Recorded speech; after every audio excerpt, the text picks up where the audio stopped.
Eh bien, on commence le mois de mars bien sympathiquement. Premier week-end de mars. Un temps magnifique. Un peu de brume. Je pense que c'est la brume de condensation du froid de la nuit là, qui va se lever. Bon, il n'y a pas beaucoup de vent. Mais on en profite quand même. C'est ça qui est super. On va en profiter là tout le week-end.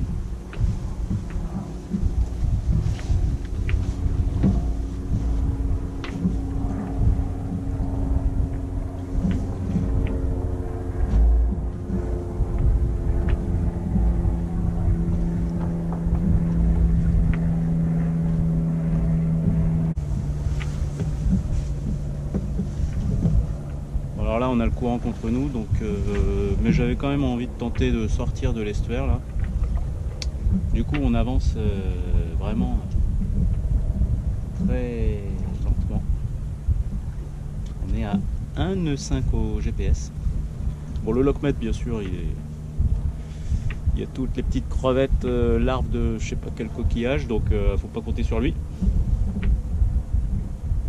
Il faut pas compter sur moi pour le dévisser parce que j'en ai marre de nettoyer, d'éponger l'eau de mer dans le bateau. Oula, oui, ça va vraiment, ça va se calmer grave, j'ai l'impression.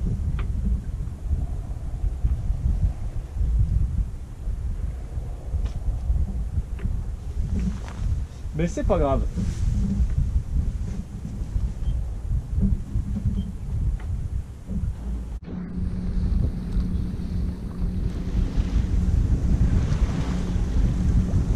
Bon, alors là, avec le jeu du courant, on passe assez proche de la pointe de grave. Parce qu'on ne peut pas faire trop autrement avec le vent. Si on s'écarte plus, on se retrouve avec le vent dans le pif. Donc on passe proche là. Mais ça le fait. J'ai fait un petit revirement parce que tout à l'heure ça passait pas. Et là ça passe. Alors en cas de problème, j'allume direct le moteur pour me sortir de là. Parce que là, faut pas tenter une manœuvre quand on est trop proche de la côte là. Ça peut aller très vite. Et alors pourquoi j'ai longé la côte? Parce que comme j'ai le courant contre moi, il faut longer au maximum. Parfois même on arrive à choper un contre-courant. Bon là il n'y en a pas. Hein. Je pense que c'est plus sur la côte charentaise qu'il y a ça. J'ai déjà vu des gars prendre des contre-courants. Et ça marchait pas mal. Ici, il semblerait que pas tellement. Mais bon, j'arrive quand même à avancer au GPS à 3 nœuds 7 et je suis à contre-courant, donc c'est vraiment pas mal. Je suis assez content. Et ben voilà, on la passe gentiment. Nickel. Là, on va se prendre un petit vent un peu plus costaud, ce qui va nous permettre d'adonner un peu. On va remonter un peu au cap là.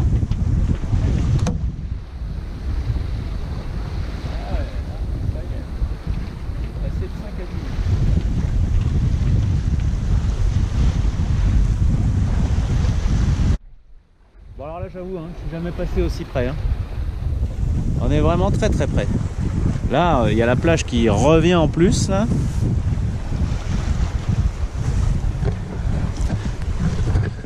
Et alors ce qui est pas mal, c'est que là je suis en stand-by.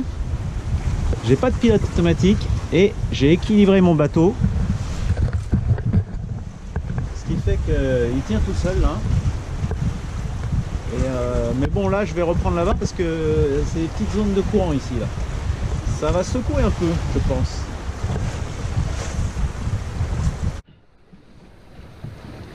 Donc voilà.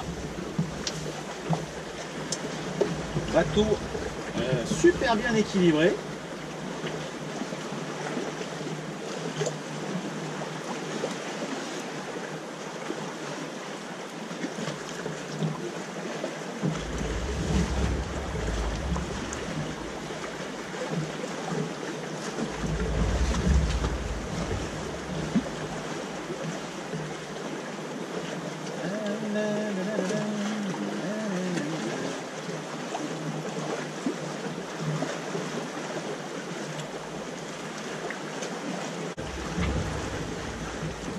bah, on va écarter un peu alors. Là il est bien. Et là, je pense qu'on va écarter un peu.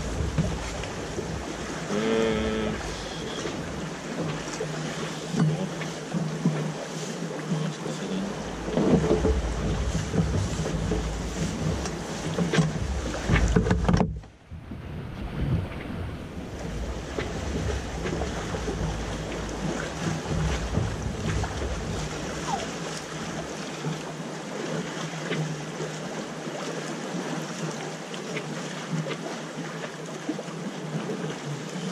Ouais, comme ça c'est bon. Donc, et bien voilà, le déjeuner en mer, enfin en mer, enfin oui, on est dépassé d'ailleurs la limite, mer, fleuve, limite géographique définie par l'homme. Pour moi, on était encore dans l'estuaire quand même. Hein. C'est la couleur de l'eau, moi. Tant qu'elle n'est pas bleue, c'est pas la mer. Et là, elle n'est pas bleue.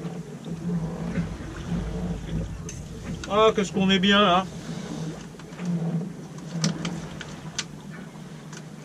Franchement.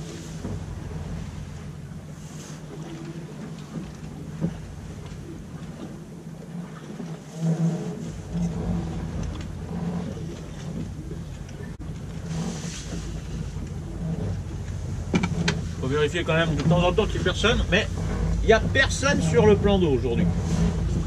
Incroyable.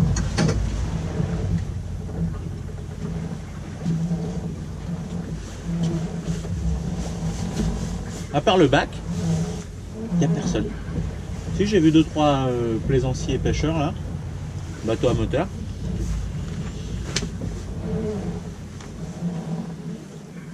C'est incroyable parce qu'il fait, -2 le matin et là, il doit faire, je sais pas moi, 14 degrés, 15.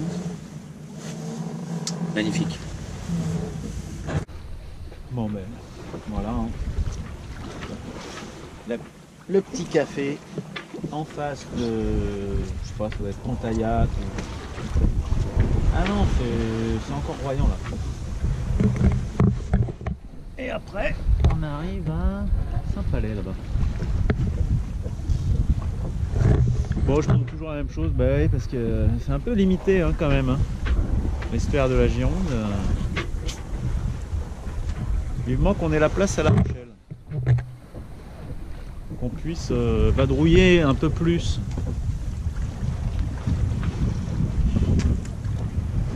Avec moins de problèmes liés au courant qui empêche souvent de sortir. Parce que là c'est pas des gros coefficients donc même à contre-courant on peut sortir. Mais bon. Allez, le petit kawa.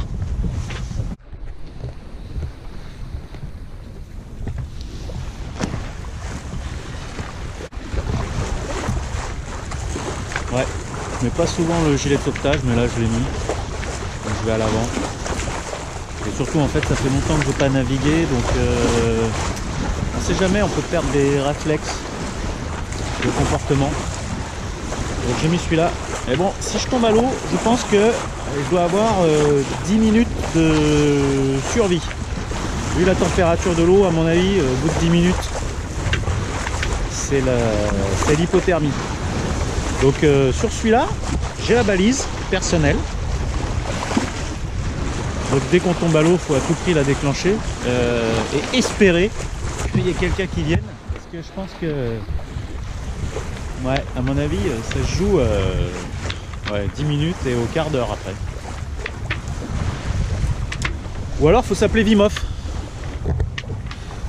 Et là, ça fait longtemps que j'ai pas fait du Wim Hof. Wim Hof, c'est le gars qui nage dans l'eau glacée avec des exercices de respiration. J'avais fait ça et j'étais capable de me baigner à 8 degrés l'hiver pendant 5 minutes, vrai 5 minutes, sans avoir froid en ressenti. Ah, c'était impressionnant, impressionnant. Oh, il y a une bonne houle quand même, hein. Ils ont annoncé 1,50 m.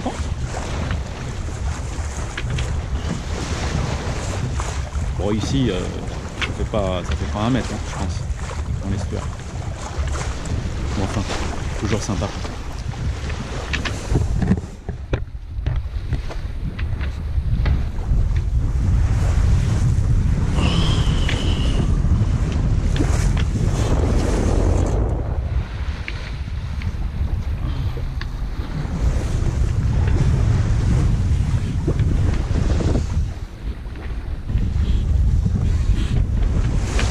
Ça, c'est la vue que je préfère.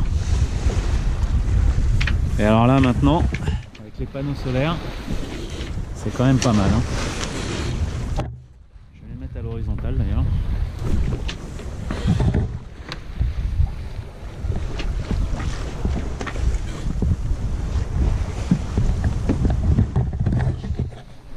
Bref, tout ça pour dire que le gilet de sauvetage, bah, c'est mieux.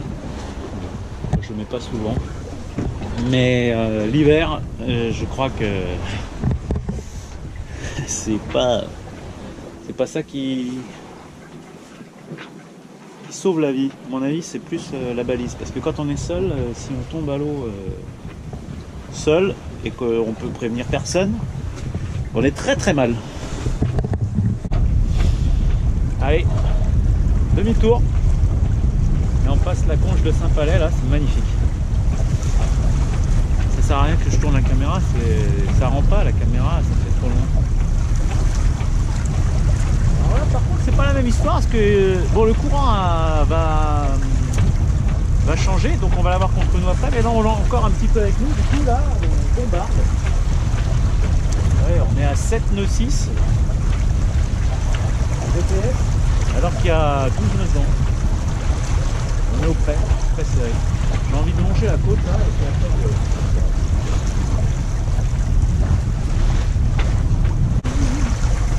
bon allez, je vais quand même montrer la côte, on va voir si ça rend.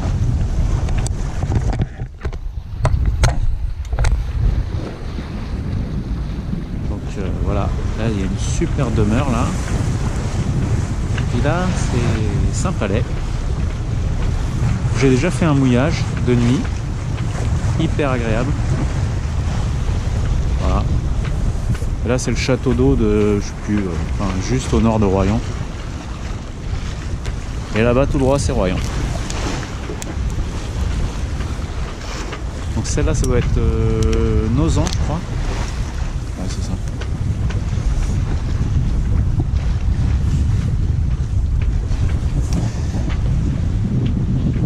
Voilà.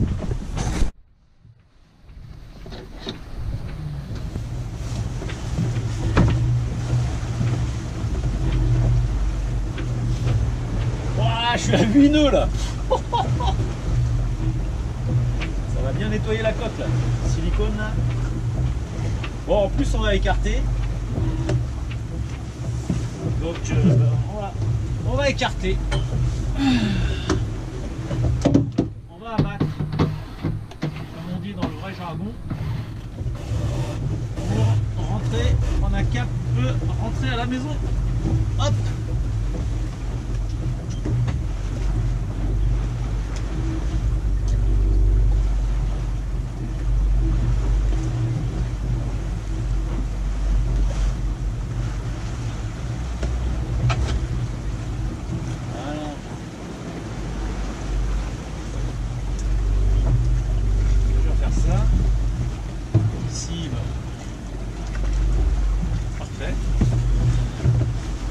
Et là, on va lâcher les chevaux.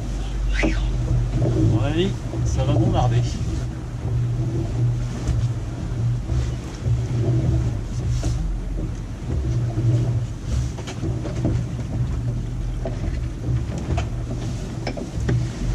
Hop. Petit retour, tranquille.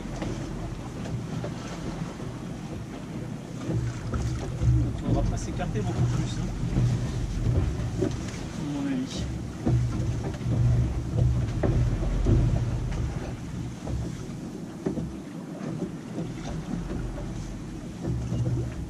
Hop là. On va aller tendre la chute du Génois.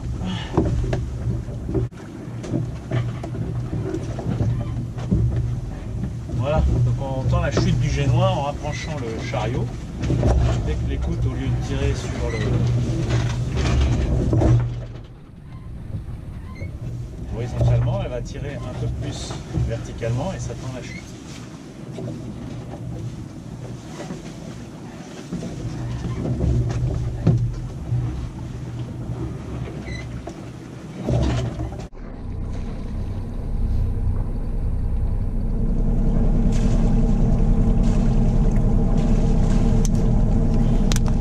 Bon, alors il y a toujours la digue flottante, hein, ça c'est très chiant, mais il n'y a pas de vent, hein, pas beaucoup de vent, donc ça devrait être pas mal.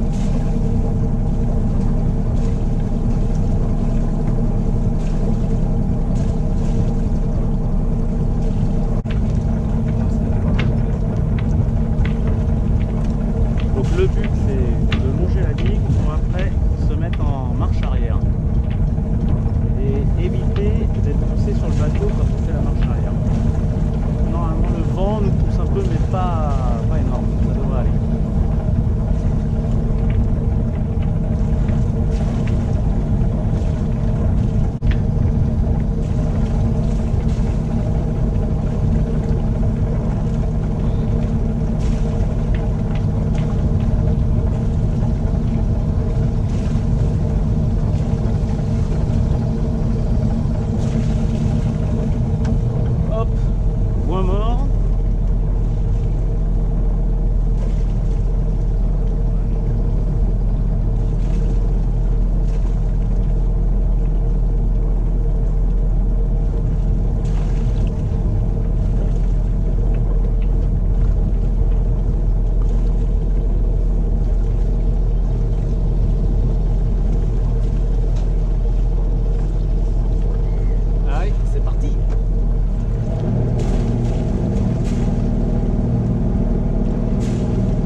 Incroyable ça. Incroyable. Eh bien, laborieux c'est arrivé.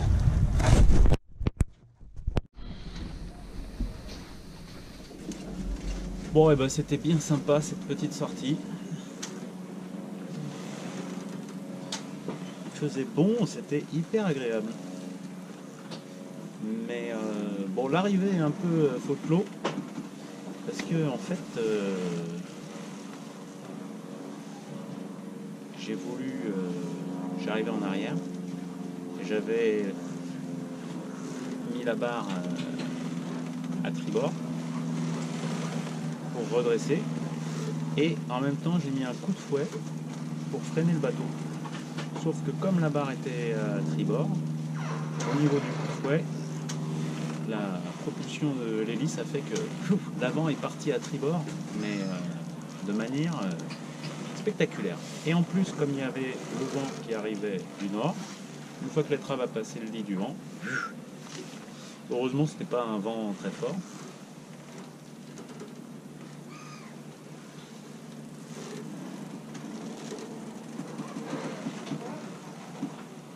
Et après, j'ai mis la barre dans l'autre sens en mettant de la puissance à l'avant en ayant attaché l'arrière, mais il revenait pas. Je sais pas pourquoi. Ou alors j'ai pas dû le faire dans le bon sens. Bref, donc j'ai été obligé de le faire aux amarres. Je m'en suis bien sorti après quand même. Heureusement.